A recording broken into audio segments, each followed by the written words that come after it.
Yes, mga online doings. Yes, very good. Thank you for that. So, kung ato siya i-combine ang tanan digital and cyber literacy, it talks about mga online resources, mga technology, about mga social media, sana siya diha tanan, naka-impact na siya tanan. Ano ba sa literacy? It means we're capable enough or knowledgeable enough mugamit ani mga tools or mga resources. So, in this topic, in my report, where we're going to explore the foundation of digital and cyber literacy to empower responsible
Di ba? We have to report that. And also, the last one is to stay informed. Keep up with emerging digital trends and best practices. Sila po nakaroon nga, halos every month, daghan kay kausaban sa social media or sa online platform, di ba? For example na lang sa Messenger, kaya daghan kay kabaguan, kanang pwede na nimo sa settings, pwede nimo ma-control mga settings nga. For example, hindi mo ma-view ilang messages, bisa nakita jud kanya. Sa lain daw kay wala ta nakita or restricted accounts inana siya ba. So, dapat daw you have to stay informed when it comes to mga digital trends and mga best practices. So, mga sila ang mga characteristics of being a good cyber citizen. O paano na siya ang mga major nga practices and kung sila ang mga pinaka-importante nga atong i-imply sa atong kaugalingon. So next one, we have here the importance of cyber citizenship. So katong istoryahan kanina cyber citizenship, ano ka importante man sa tanan? Katong mga pros and cons, ano ka importante man kung atong mahibaw-an. So here's the reason. So first, we have the cybersecurity, which is to protecting digital assets and personal information. That's what I said earlier. We have to protect our digital asset or personal information na ating ipagkulitan sa atong mga personal accounts. Okay? It's very important kay para ma-secure ka. Kaya ako nagkaroon nga, daghan kay mga scamming na mahitabo sa online world. The next one is we have the community engagement. Fostering a positive and inclusive digital environment. Muna na siya in short, muna na mga buliin, kanang for example, mga bashing, kanang body shaming ta, mga like, ito naman yung picture ay kung nag-up or nag-success sila, which is di maayo kung ito na siya isok na personally, but not sa online, pinaghan ng makakita, mas maawaman na siya katao. The next one is we have here the digital literacy, so literate sa paggamit sa digital. Empowering individuals with essential technology skills. Kita mo tanan kamao na sa technology skills. So di ba na, siya nga dili ka mo kamao. That's why it's really important you have to stay informed about yung ganina sa mga trends or mga best practices na dapat atong i-apply sa atong kaugalingon when we use digital or mga online platforms. And the last one, we have here the sustainable digital future. The shaping a responsible and ethical digital landscape. So dili lang tayo protektahan ang atong generation sa karon. We have to use or we have to be a good citizen sa digital world kay dili lang sa karon para po in the future. Dili lang ang ating generation na atong protektahan. Dapat we have to sustain the ethical sa kanan sa digital landscape dili lang sa karon pati sa future. Labo na sa future nga mas daghan pa nga mga emerging or mas ma-evolve pa ni ang technology. So importante nga masustain nato dili lang sa karon but in the future po. So, ano sila? Nakasabot na ba sa importance? Yes. Okay, very good. So, the next one is, we have here the 10 Commandments of Future Cyber Citizenship. Let's go. So, please read the first commandment. Demonstrate responsible digital behavior. Yes. So, immediately about what to read. When we say demonstrate responsible digital behavior, Like for unsa man example, siya? sa online, so di ba, naman din mga create na information. Yes. So, dili mo siya spread na share po so nga na. Dapat mo siya, dili mo i-tolerate Okay, hindi mo siya i-tolerate ang mga fake news. fake news. Yes, correct. Una siya sa first, pinaka-first po siya ay, ang una na ginatong makita is mga information. If ato na siya ikatag sa kanang hatanan, lapo na sa, when we say kanang digital, or example sa Facebook, dali na kaya na makatag ang information. Nag-iwan mo dito siya ikatag sa fake news ba, mas daghan ang makabasa,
Education, yes. Yes, thank you so much for that idea. So, dapat sa idea pa ni Boniti o Moscoso, we have to integrate technology in our curriculum para daw makaagad ang mga students o makahatag daw ka ng good foundation sa education sa mga students. Alam mo na karoon na technology is evolving and evolving in every generation and every year ganit, di ba? So, that really helps para ma-enhance pa ang ating educational system. So, the next one is we have to enable digital expression. So, encourage students to creatively showcase their work. Di ba? Dagan po kayo ng mga, for example, na lang idea ng mga students, isang kinsa, for example, ng mga vlogs, ay ganit na ng mga YouTube videos na, for example, kamo ka magkanta. So, you have to kanang kuan na, mo-post lang ka sa TikTok or sa YouTube. Yeah, dagan na kayo mga kita, dahil mo likes, sikat na ka, di ba?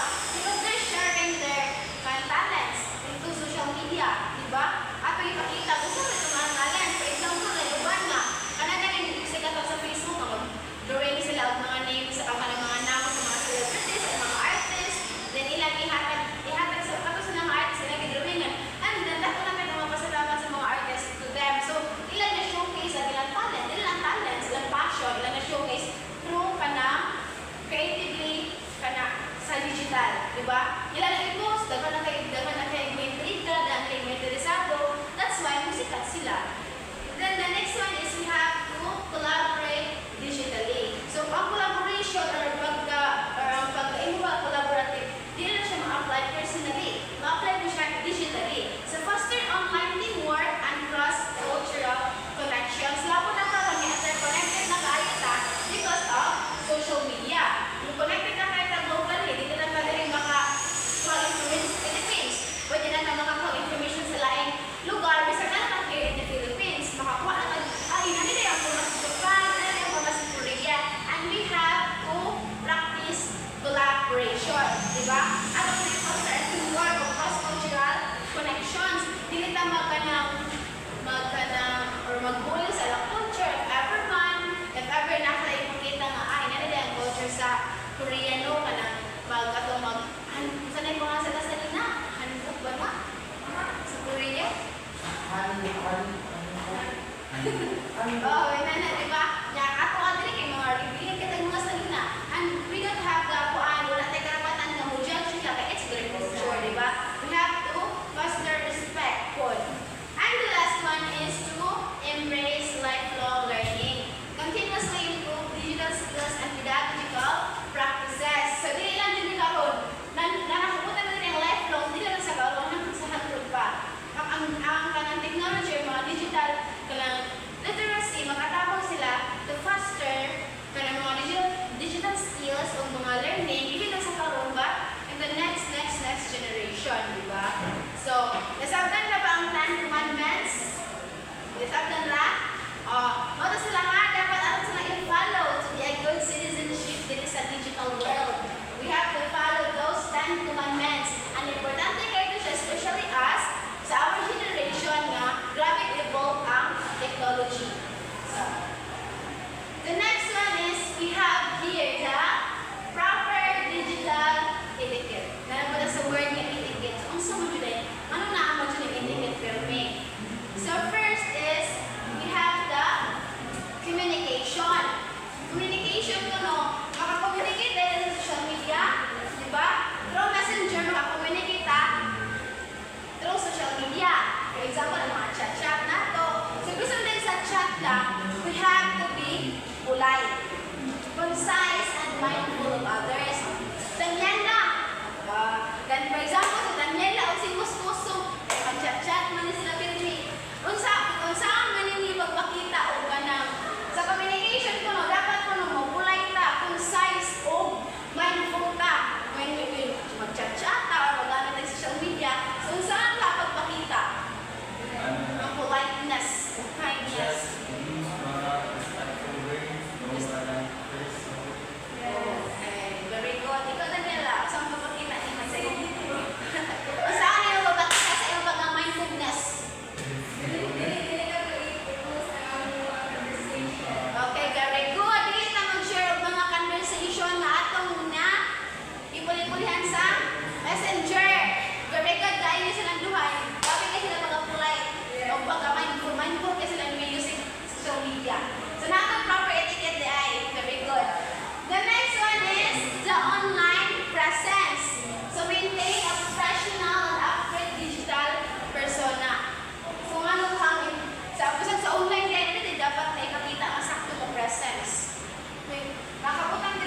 Unsa man nimo pag respect ang privacy ug needs of others through social media?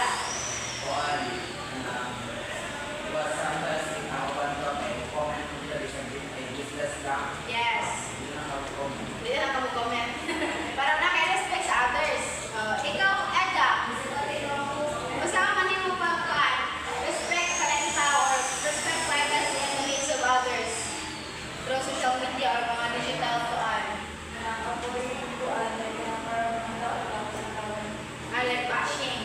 So, through ana, hindi ka mag-bash, naka-respect na ka sa privacy o mga needs sa other people sa online, di ba? That's very good. Thank you so much for your ideas. So, ano sila, if may mga kanin tulog, yung mga ma-apply sa inyo ba, galingon mo, gamit ang mga digital or mga online platforms, kuhan ka, nakay-proper digital etiquette. So, sa inyo ko galingon, students, like for example, ni Moscoso. Makaingon ba ka Moscoso nga nakay proper digital etiquette? Makaingon ba ka? Makaingon ka? Usaha ay nandito sa akin ng musibag. Mo, dito ito perfect, but we have to correct that. Okay. Nandito, ikaw na makaingon ka ka nga 100% proper digital, nakay proper digital etiquette. Dili! Oh no. So dapat after this discussion, kaya ibaw naman ta sa mga dili na maayo na niyo. So dili na nato siya buhaton ha. Kay educated naman ta after my discussion, kaya ako naman siya ma-discuss. So dapat dili na nato siya buhaton. Para naatay proper digital etiquette. Okay, very good. So, the next one is digital diligence and wellness. So, dire, atong unahang time management. Establish healthy boundaries with digital activities. So, unsa mga activities imong gibuhat sa for example, sa Instagram. Hanamay. No, sa Instagram, unsa ka mga activities imong gipambuhat? Sa Instagram. Yes, mga activities. Unsa ka mga activities? Like for example, kanang mag-post ka mga pictures. Kanang mga low-key lang kayo ka, laser lang dito. Okay. So, unsa siya pag-establish ng healthy boundaries? When we say, for example, mag-post ka sa Instagram. Unsa kay dapat imong i-post para makaingon ka na kay healthy boundaries sa Instagram? Mga positive lang. Positive lang. Hindi na mag-post ng mga negative. Yes, very good. So, wala siya i-ingon dira. The next one is, we have the mental well-being. To manage digital stress and avoid information overload. Kung kita, for example, number one, for example, na kay cyberbullying or mga kanang bashing or kanang cyberbullying, makahatag na siya loss sa atong mental well-being. Diba? Iba ma-depress, ma-stress sila kay. For example, sa issue ng limalis lang ka, utak kay ibang usa na ilang na-feel karon depressed ba or anxiety ba siya, di ba? Maka-apekto na ang atong mga nabasa sa social media sa atong mental well-being. So, di ba? So, dapat we have to be mindful nga mo. Dito magpag-comment, dito magpag-hatag ng information, mag-share of information, kaya maka-effect na siya sa atong mental well-being. The next one is the physical health. So, incorporate regular breaks and physical activity. Kanit, ikaw kaya naman na ni guys. When you say physical health, maapektuhan ba ang atong physical health kung magsige na lang ulit na natin mga phone? Yes. Maapektuhan tayo kaya ang atong lifestyle na himo siyang sedentary. Magsige na naghinga ang cellphone. Diba?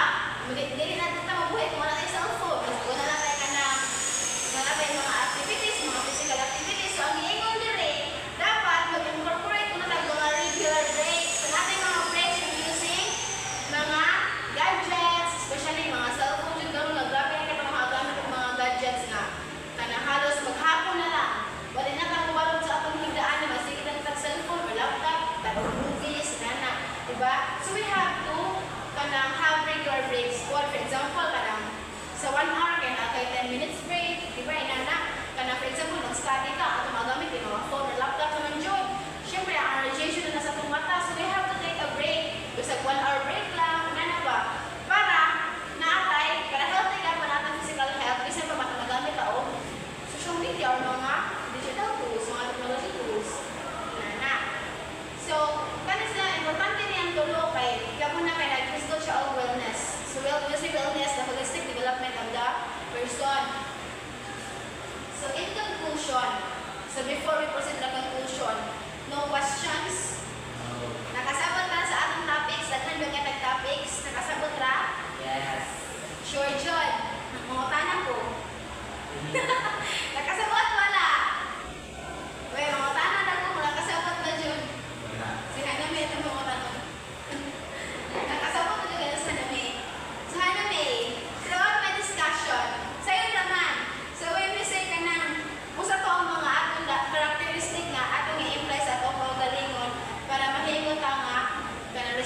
responsible digital citizen. Masa man? Ako idea. Ito nga yung idea sa imo nga sa mga Characteristic Yes. kanang as a user sa kanang digital tools, Yes. you should be aware and mindful when using digital tools. Yes. Dapat ang mga post kay dili mga update ang mga mag-comments o mga negative. Yes. Wala tayong appeal sa kanang ala nga issue, dito mag-appeal-appeal. Okay, very good. So, ato pa lang to, nato pa lang kami nungatan responsible digital citizen na jud kay ta. Dapat din na ta kanang kuan, din na ta illiterate na ta. So nakasabot siya di ay. So in conclusion, let's proceed to conclusion. So embracing digital responsibility. So kana ipugamit siya dahil mga digital tools no, dapat siya dahil we have to be 100% responsible. Kaya dako mga siya mga harm or danger sa dili lang sa ato ang kaugalingon but to other people kung ato siyang gamiton in a bad way. Diba? For example, mga bashing, mga comment, o di ganit magkatag ang mga mag-share ng mga information, mag-scam ka, mga na ba? So, cultivating digital and cyber literacy empowers us to navigate the digital landscape responsibly and make a positive impact, not just to ourselves, but to entirely in the global world. So I hope you understand my lesson and I hope you learned something. And kung sa mga ato mga na-learn, ano to siya i-apply sa atong everyday lives. Diba? I hope makatabaw to siya. Thank you for listening. That's all, ma'am. Thank you. Thanks so much. Good afternoon, everyone. So, I am the second reporter and continuation Japanese sa ating topic ni Shane Arvado. And this is all about digital cyber literacy. So, in today's digital age, information is readily available. So, kanang ato pang itaon sa kanang internet about sa research, naala na sa internet. Bisan pag kanang about sa research, naano na siya sa internet, ready na siya basa. And evaluating online information credibility is crucial to distinguishing reliable sources from misleading ones. So when you evaluate an online information like wato ka sa website, mag-get ka information or tanang ka ng sa information or example news, sure magkakam kana siya is true, dili siya fake. And also ang naay author na siya yung date of publish. Yes, very good. So later on, may baon na natin siya. Okay. So first is tips to avoid plagiarism. Okay. Gusto mo na idea what is plagiarism? Without wala siya. Yes, very good. So, overview. Avoiding plagiarism is critical for maintaining academic integrity and building original thought. So, avoiding plagiarism daw is maintaining academic integrity. Diba? It is because, no, when you, example lang is mag-copy ka of information sa ka sources, dili mo siya butangan o credits. Lain ang put sa sources kay iha man originality. Maybe ka nang makapas makapresident na yan o wala siya, wala kay kanang credits. Bisan pag video pa na, picture pa na, nadyo na siya sources. Example na, link ba ka ha or iyan name or date. Name, date siya ka nang makapublish siya ng information. Okay. So first, tips to avoid plagiarism is understand what constitutes plagiarism. So copying text without proper attribution. O diba, as I said, ganyan when you copy ka ng information without proper attribution, maybe ka nang makapiso na siya, or it misleads ito ka na kuan, dili siya makabindog ka na original thoughts sa anak ka, author, without a proper citation or attribution. So, rewarding someone else's ideas without credit. So, di ba, some of us no kay magkuha naman taon ka ng mga AI or di ba mag-tag ChatGPT or mag-search ta sa Google o ka ng mga information or sa ato research or sa ato ang homework. So, di ba, sometimes ako na dyan na siya i-paraphrase. So, at bisan pa ako na siya i-paraphrase or i-word, na ano na siya credits. Bisan pa i-paraphrase na nato or i-reword, na ano na siya proper credits. So, failing to cite sources correctly. So, ano daw is, sa first steps is, dapat ka nang i-cite yun na to siya ang kanang sites, ang sources correctly. Diba? Namatagitaw ka ng APA format. Na yun na siya yung author, date, o niya ang link. Diba? So, submitting someone else work as your own. Or, diba? Submitting someone else work as your own. Diba? Asa to ang mga research areas. Sometimes, ito ang mga essay atong dyan na siya i-search sa internet. Diba? Kanang dapat, butangan na naman ito siya. Kanang example na kay Salinas 2000 na anak. Nalagyan na siya yung anak. Kanang word or text. Kay kanang po siya sa kanang original na kanang author. Hindi mo siya, wala kay kanang isubmit mo iyang work without his or her permission. Bisan pa kanang example na sa TikTok, mag-get ka ng mga example na magkakaog choreography na ilahang mga choreo. Kasi sa inyo, buwa ka sa ilahang work or sa ilahang moves nila or sa ilahang mga without sa ilahang dapat mo chat yung kanila or PM nga, hi, good morning, pwede ko pala mo yung permission nga, mo copy sa imong choreo kay nice siya na wala siya good nga or good or proper way. Next is, di ba, use proper citation style. So number 2 types of avoiding plagiarism is use proper citation styles. So as a students, or as students, dapat familiarize na nato ang mga citation formats like APA, MLA or Chicago. Ang APA kay American, kalawang sa na APA. Yes. Naman kay APA format ba? Yung connect more references. Name, date. Name, date, author. Di ba, ginamit nila sa research, total research? Yes. Yes. So next is cite all sources of information including codes, paraphrase ideas, images, and data. Tanan, bisan pag mabuha ka og quotes or mga paraphrase ideas or images or and data, dapat na dyan na siya sources. Example, kaya mabuta ko din yung picture about sa kanang about sa kanang picture sa volleyball. Dapat na dyan kay link at ibutang sa books. Kung asa din siya gikuha or kinsa ba nag-post anak, dapat imo din siya i-cite din. Credits din na siya. So, sunod. Next is tips number 3. Use plagiarism detection tools. So, run your work through tools like Turnitin, Grammarly, or Copyscape to identify unintentional plagiarism. So, nakay activity or nakay homework. Mag-get ka of information na sa internet and imo siya i-paraphrase. After that, imo na siya i-rerun sa ka detection tools or plagiarism detection tools. If di na ba siya 100% AI ba or from internet, or mas better if 30% taken sa internet and ang the rest imo na. Imo siya i-rerun ang imuhang work. Sunod is practice time management. Anong ang idea? Ako man siyang giin ang practice time management.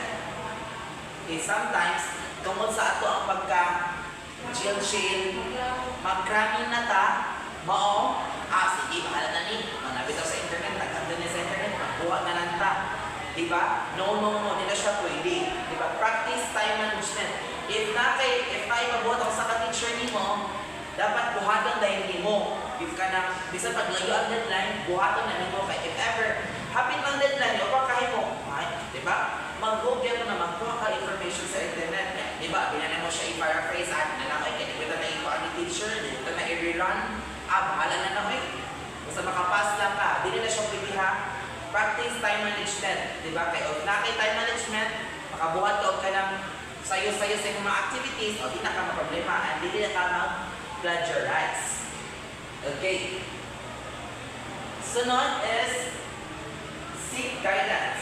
So, consult teachers or librarians about proper citation practices. O, di ba? Sa ito ang research. Di ba? Mao dyan na siya. Ato din ang balik-balik ko na research kay.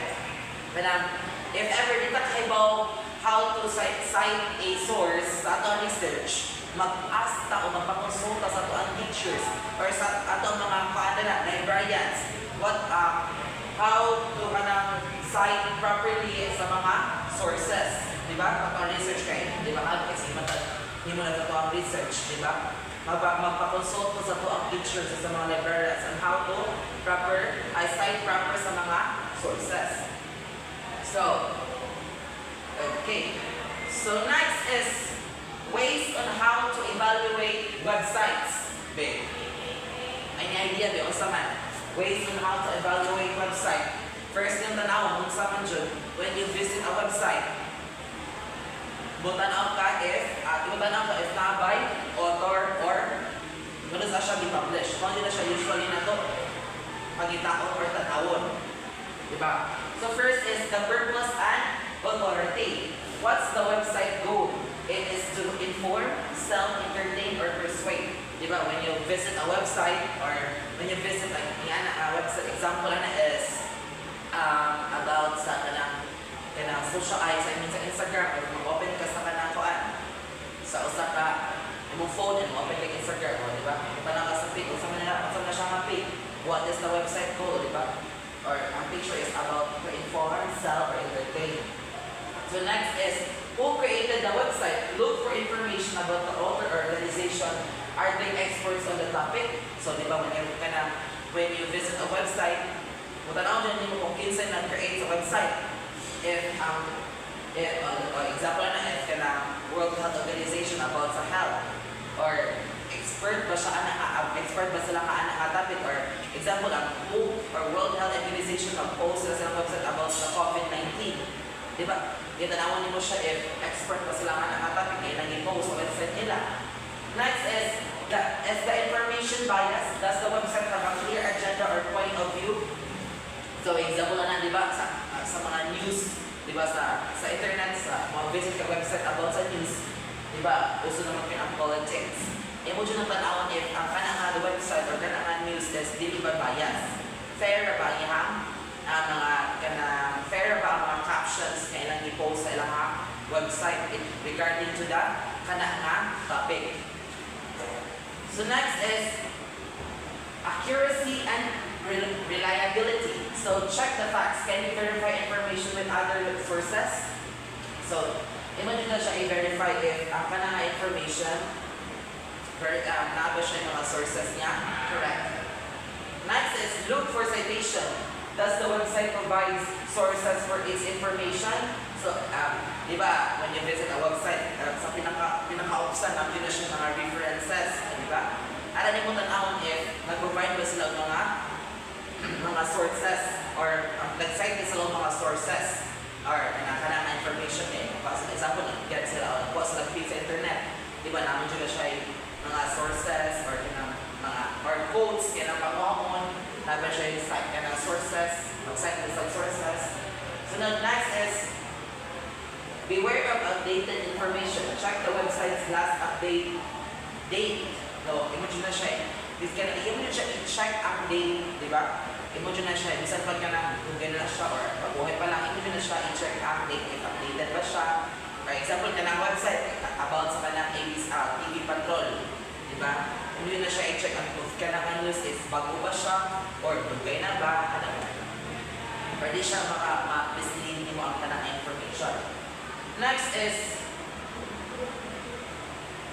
content and design.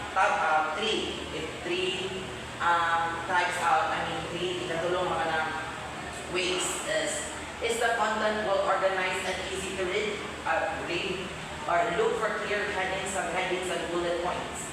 So, ang kana ba siya makanang, example, kana ba siya mga content or information, na ba siya title, or easy to read ba siya, well organized ba ang iyang pagka-arrangement sa kanang information, or kana, sa'yo na ba ang pagbabasa ng delete book?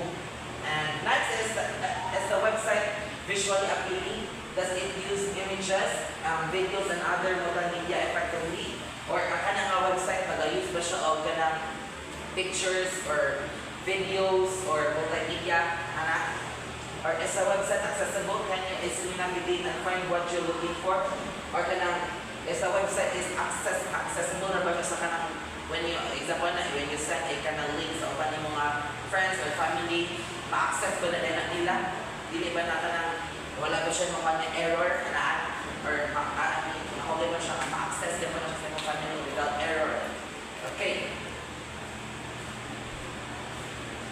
Next is 4 ways to evaluate a website is usability and navigation. First is the website easy to use? Dali na ba siya? Dili ba siya libog? Ang example ka ng website is when you click sa kantay, naman siya home or kanang settings, easy to naman ba siya, easy to use na ba siya, di ba siya libog?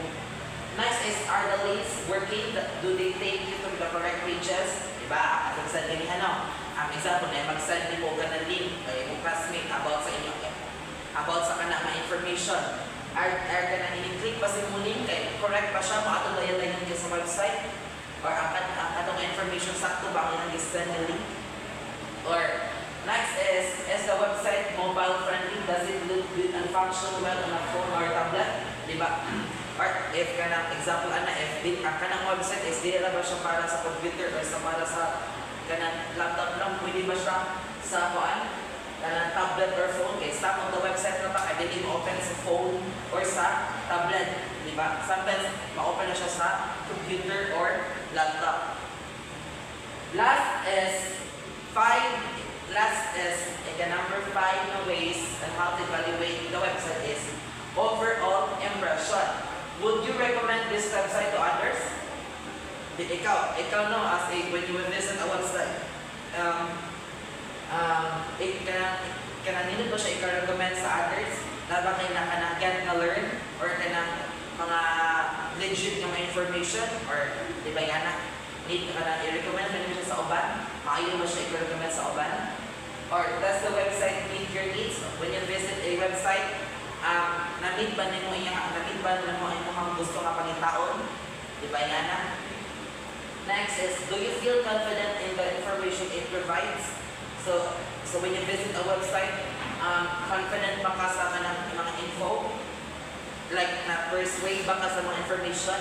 Nakainin ba ka na, ay, kanina information legit siya o correct? Diba? Ganito gusto nila ko siyang i-share sa uban. Okay, legit na siya o correct ba ang correct ang information? Okay. Next is integrating digital cyber literacy into the curriculum. When you say digital, di ba? I-mention natin siya yung aribado na niya ang digital and cyber literacy. Ang sagot ko niya, i-mention ni Shane, what is digital cyber and digital literacy? Where knowledgeable enough to use digital tools for security or social platforms. Okay. So since na naman sa kanang technology era karon, I think all of us naman ginanaman din mga mobile phone or mga technology or gadgets, di ba? And ang nas po kay nag-use naman sila og mga internet or technology like the TV or like mag-present sa ato ang mga reportings is or discussion mag-use sa ka ng laptop, di ba? So and how they to integrate into the curriculum? Saan siya pa-integrate? So first is, integrating digital cyber literacy across the curriculum. So first is the research skills. Ask ka ng, di ba, ikaw as a teacher, ako as a student, di ba, incorporate digital literacy in a research project by teaching students how to evaluate online sources using the craft test, currency, relevance, authority, accuracy, and purpose. Di ba, as a students, guys, namin yung mga research projects na ihata ang mga teachers. You as a teacher, dapat imo nyo siya i-teach ang mga students on how to evaluate online sources using the craft test. Di ba? Ikaw sa teacher, dapat digital literate sa craft, di ka pagka-teacher. Kaya para yung students, hindi siya magpatakaw ka ng mga information sa na website. Di ba? digital literacy set ka kay para ang mga students mo, sabi ikaw na ba ka ng role model sa mga student niyo? Okay, next is project-based learning. Use digital tools to create dynamic multimedia projects that integrate research, communication, and critical thinking skills. For example, students can create documentaries, podcasts, or interactive presentation. Diba some of us here can naka-integrate naman sa ito, naka-integrate naman ng mga digital tools like when a teacher maghatag siya ka ng project na maghimot taog ka ng film, ato siya i-post sa Facebook, ato siya i-post sa TikTok or sa YouTube, di ba? One of the best ways po na to have the project-based learning or to integrate the digital or science literacy into the curriculum. Mga na siya, or if teacher ninyo kaya mag-create siya ka magpahatag siya ka ng topic niyo, ay siya i-report, o di ba? Mag-web, visit mga kuan, like Canva or like after na mo siya i-present in the front using the laptop and the TV. Mag-integrate naman ang naka-integrate na mga digital or cyber literacy into the curriculum. So digital ethics. Discuss ethical consideration related to digital technologies such as copyright, plagiarism, privacy, and online safety. Digital ethics, di ba? Kita, asal sa ganyan, kita nag-keep up, nag-use ng kita, o ka kuan, internet, or visit mga kita, o mag-post mga sa internet, o nag-integrate na sa ito ang everyday life na ito internet, dapat natay ka ng ethics when it comes to digital. Kabaw na tayo ang copyright, ang plagiarism, privacy, and online safety. Di ba? Sa sabi niya, plagiarism, kabaw nakaka-slide na sources. Privacy, ka ng kuan sa inyong account na kay privacy. Pili mo siya pataka o share sa ubang tao. Kaya dili siya mag-use, dili na lang magamit sa kanang scam na inyong account. Next is online safety. Dapat na kay sa online na siya safety, dili lang sa kanang sa maglapapas sa karsada na safety, dili na po dyan sa online para na kay online safety sa online. Okay. So, before the present conclusion, nakipagpunta na. Okay, can you give me what are those types sa kuan? Sa plagiarism? First, sa man. Time. Very good. Next, isa pa. Side.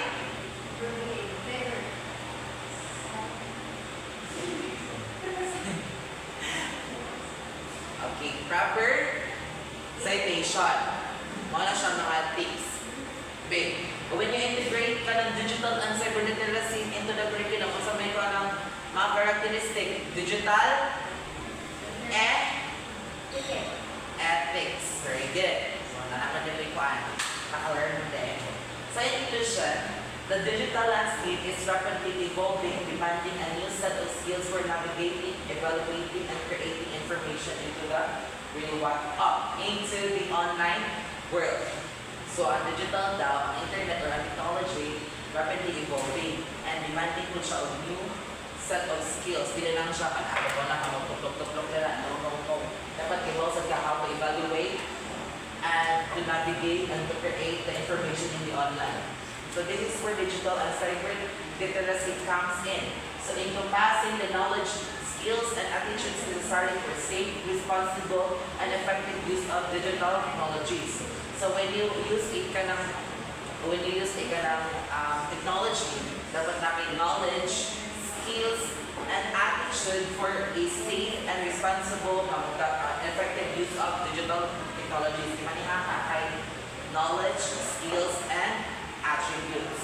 So integrating these skills into the curriculum is no longer an option, but a necessity to prepare students for success in the 21st century. So, katulad naman itong knowledge, skills, and attributes is very important and essential to us as students for a success in the 21st century. Kinalaman sa 21st century, diba? So, dapat literate na ta sa kanang about sa technology or sa internet, and nasa tayo ethics when it comes to 21st century or digital literacy. I think that would be all. Thank you, everyone. Okay, so let's move on to the next topic. So we have internet safety. So internet safety, also known as online safety, cyber safety, and electronic safety or e-safety. It refers to the policies, practices, and processes that reduce the harms to people that are enabled by the misuse of information technology. So when we talk about internet safety, what is the practices to following guidelines to keep us safe from using the internet and also social media? We have here on information and internet safety. First, we have privacy and security. So, privacy and security keep personal information private. So, avoiding sharing sensitive data like your full name, home address, phone number, and financial information unless necessary. So, like for example, sa social media, di ba? Like, magkuhan dito ng mga privacy and security or sabihin lang sa ganang kuhan, like for example, sa ito ng mga ATM and other mga. And then also you use strong passwords. So create unique passwords for different accounts and avoid using easily guessable information or birthday. So, di ba, kasagalan na ito, magkuhan tag mga passwords kay dali na ma-identify kay ato ng birthday, ato ng name. So, di ba, dapat kangana, hindi ka sa yes, ilang mansari dayon. I love you 1, 2, 3. So, dapat mag-use tag strong password. Like, for example, sa man, like, mga naman sa Rumble Balato or underscore. And also enable two-factor authentication. So add an extra layer of security by requiring 2 forms of verification. Di ba? Kana kung mag-open tag Facebook sa line phone, di ba? Para mag-use na anikon, enable two-factor authentication. So dili siya daling access. Yung pa-click sa imong Okay, kung naman sa mong cellphone, di ba? Para maka-open ka. Pero huwag magbabayo yung phone. walang Next, we have recognizing scam and phishing. So phishing scamming often pretend to be legitimate companies to steal information. Rolando, so may example ani. Kanang mga front row, ngayon sila nga, kaan ka na magkuhan sa kahatag sa kag 5K para mabalik mo ang 100K. O like may ano so, di ba na mo message na to, like na, yung nakadaog po nung kanina na nga, na ko nga katilan nga money, pero dili dihay, basta isa na yung mga information. So, for don't sa mga phishing scams. And also have safe social media practices. So, control privacy settings. So, set your profile to private to control who can see your content. So, sa to, for example, sa Facebook, iset yun na to ang ato ang account or atong profile ito private. Para dili tayo na masiyat ang mga content or sa atong mga posts. And also payment methods. So, mga credit cards. So, use secure payment gateways are safer than debit cards. So, kana so mga credit cards, so ato ang password, ato yung i-kuha na dili tayo ma-access. Dali ma-access.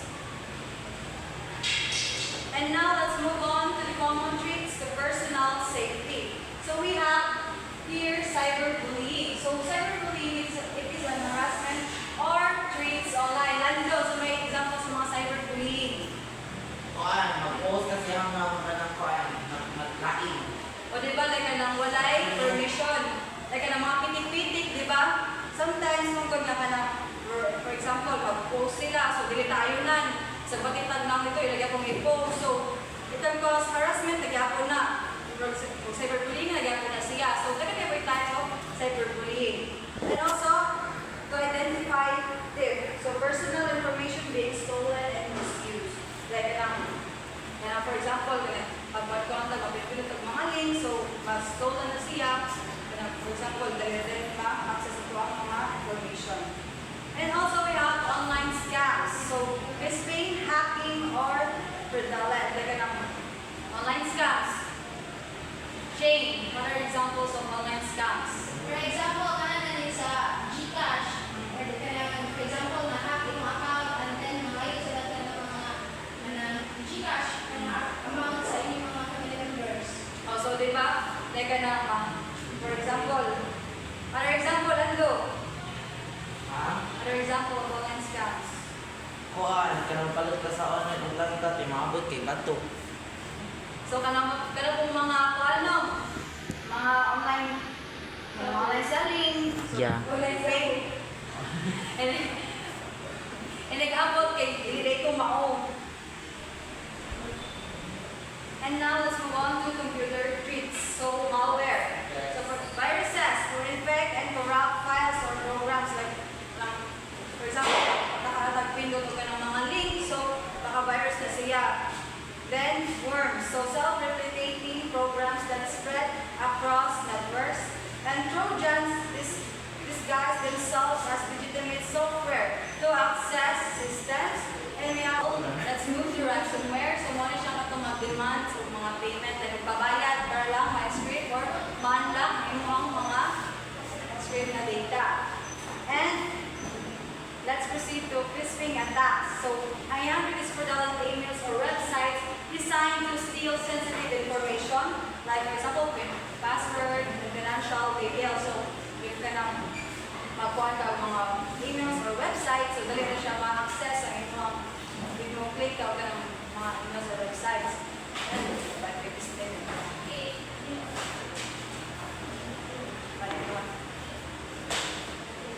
so let's move to ransomware. So it encrypts data and demands payment to unlock it. So muna siya mag-demand ng mga payments. Like for example, isa man, lender. Like magkalaman kasi lang mag-demand ng mga payment para lang mag-demand lang ang mga script data. For example, Kanang mga kuan ay website, kanang mga script. right? Kakaibaw kay, kuan din na, sa tama din na. Junel. Ransomware. Ha? So may ka na mag-demand kasi lang ng mga payment para lang mag-script ang mga data.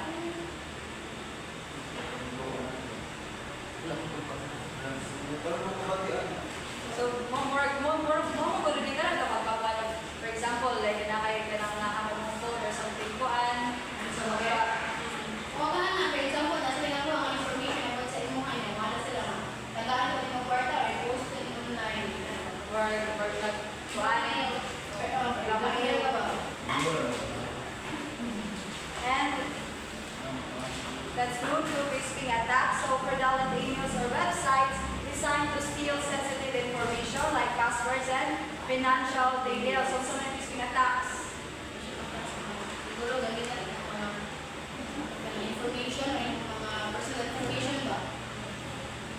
Para, for example, kung ano yung mga passwords, labo na sa mga credit cards, mga bank accounts. Then, more like one, siguro ka ito, mabili ka mga like ka ng mga link or something more para dahil na ma-access yung mga emails, mga websites, mga websites.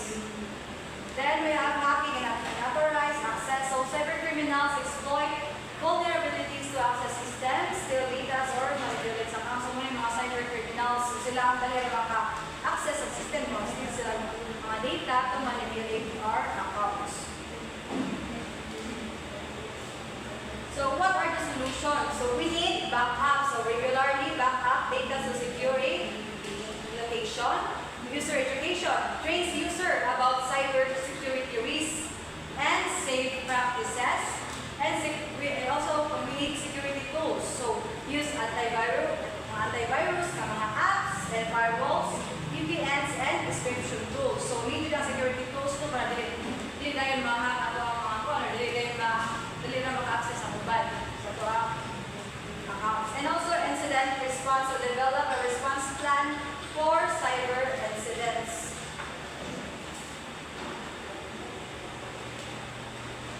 So what is cyberbullying? So cyberbullying is the use of digital technologies to harass, intimidate, or harm someone. It's typically occurred through online platforms like social media, messaging apps, gaming platforms, or other internet-based communication tools.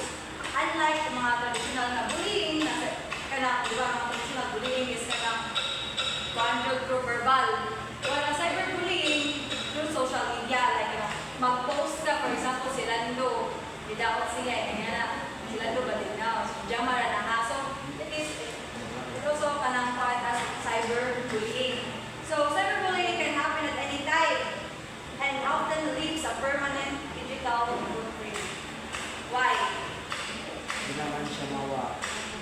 Depende sa ka na nag-post, edit, ganyan dili. Bisan pag i-delete, pero once na ma-spread na, like for example, ma-share na or ma-screenshot, so mag-delete mo siya digital footprint sa tuwa. Sa katong bullying. So what are the forms of cyberbullying? We have harassment. So sending repeated and offensive messages to someone. So ma-harass. Like mag-send ko ng mga messages. I-harass ako sa katao. Tirando, i-harass. Then, doxing. So, sharing private or personal information about someone without their consent. So, mag-share na ka ng mga information sa okay ka, nato ang imong gikuanan. Then, impersonation. So, pretending to be someone else to harm their reputation. So, kanang mga money siya katong mga mga mag-offline accounts, dummy accounts. So, money sila ang mga impersonation. Mag-pretend sila ng to be someone para lang harm, for example, ng idaotan, para lang malatag ang reputation.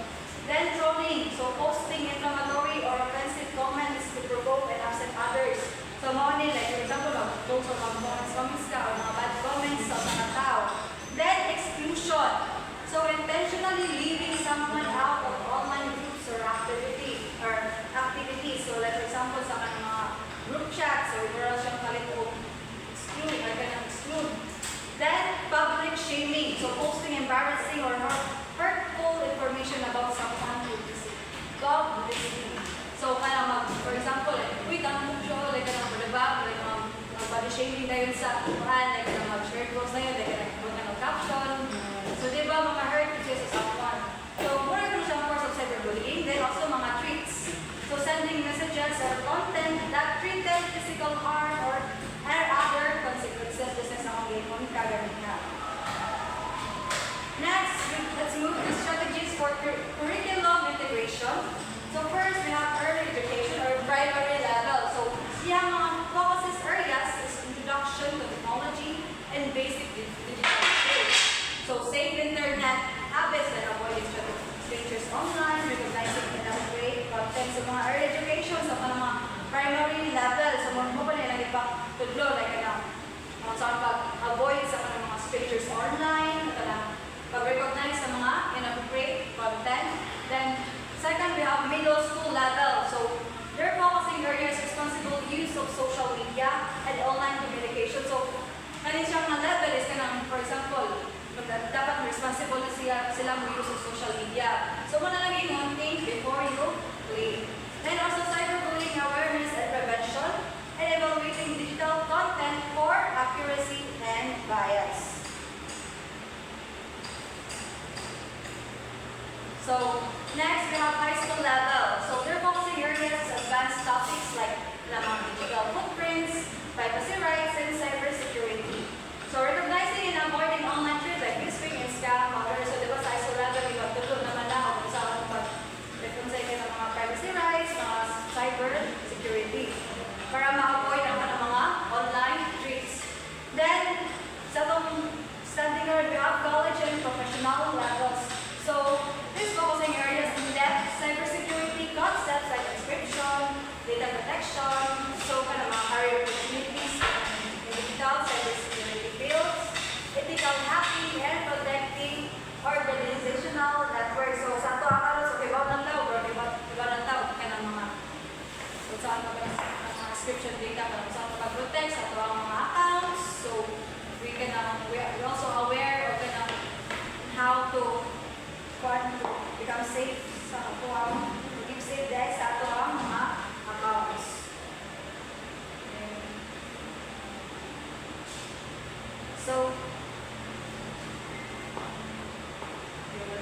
So that's all. I hope you learned something about my topics.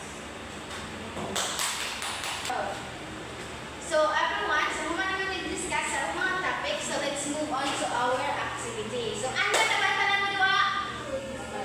Okay. So our activity is all about digital or cyber literacy role play. So the social media dilemma. Okay. So instructions. Our instructions, rather.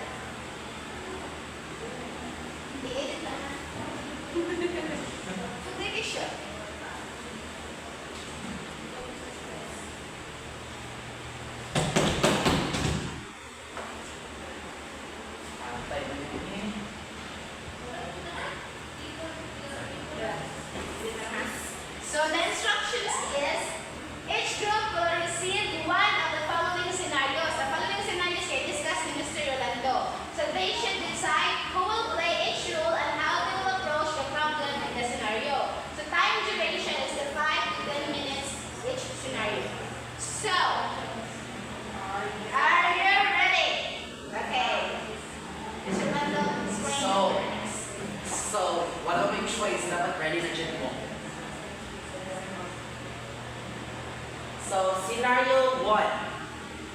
Responding to a cyberbully. A student receives a mean message on social media from another student. The students must decide whether to respond to the message, report it, block the person, or talk to a trusted adult. So, it depends sa inyo nga if gusto ninyo pa act. Diba? So, ang rules may cyberbully or victim, bystander, trusted adult, teacher ba, or parent. Okay. Scenario 2.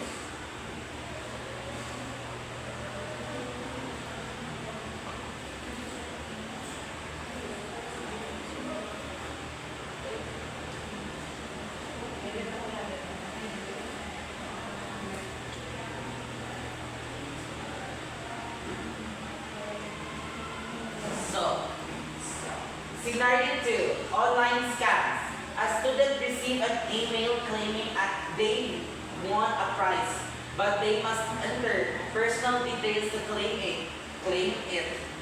The students must decide how to handle this suspicious email. So, depende lang po na ninyo if saan ninyo pag-act. Basta online scams.